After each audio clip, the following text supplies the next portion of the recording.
Hello friends, welcome to my channel crazy Telugu vlogs. ఈరోజు mini vlog ఏంటంటే, పిల్లలు snacks కావాలని అడుగుతున్నారు. ఇంట్లో ఉంటే బేసిక్గా వాళ్ళకి ఏదో ఒకటి స్నాక్స్ కావాలని అడుగుతూనే ఉంటారు కదా. మేమైతే దానికోసం అని చెప్పి శనగలు నానబెట్టాము. మార్నింగ్ 10 కలా నానబెట్టేసి ఈవినింగ్ 4 అలాగా విజిల్ వేసేసాము. సాల్ట్ కొంచెం వేసేసి వాటర్ వేసి విజిల్ వేసేసాము. ఒక 4-5 విజిల్స్ రానిస్తే సరిపోతుంది. ఒక ఉల్లిపాయ పచ్చిమిరపకాయ కోసి పక్కన పెట్టుకున్నాను. ఇప్పుడు స్టవ్ వెలిగించేసి బాండి పెట్టుకుని అందులో కొంచెం ఆయిల్ వేసుకున్నాను. ఆయిల్ హీట్ అయిన తర్వాత కొంచెం తిరగమాత గింజలు, అలాగే ముందుగా నేను కట్ చేసి పెట్టుకున్న ఉల్లిపాయ పచ్చిమిరపకాయ వేసేసి వాటిని కొంచెం ఫ్రై అయిపోయిన తర్వాత అందులో సాల్ట్ అలాగే కొంచెం పసుపు యాడ్ చేసుకున్నాను.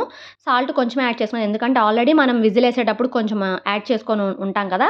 మళ్ళీ ఎక్కువ వేసేస్తే ఎక్కువైపోతుంది, అందుకని చూసుకొని యాడ్ చేసుకోవాలి. తర్వాత ఇందులో హెల్త్కి మంచిదని పిల్లలు తింటున్నారు కాబట్టి కొంచెం గీ కూడా యాడ్ చేసేసాను. ఇప్పుడు ఇందులో మనం ముందుగా నానబెట్టేసుకున్న శనగలు ఇందులో యాడ్ చేసేసుకోవడమే. వీటిని పిల్లలిద్దరికీ గిన్నెలో వేసి ఇచ్చేసాము. వాళ్ళకి చాలా బాగా నచ్చింది స్నాక్. వీడియో నచ్చితే మీరు కూడా లైక్ చేసి షేర్ చేసి మన ఛానల్ని సబ్స్క్రైబ్ చేసుకోండి. Thank you for watching.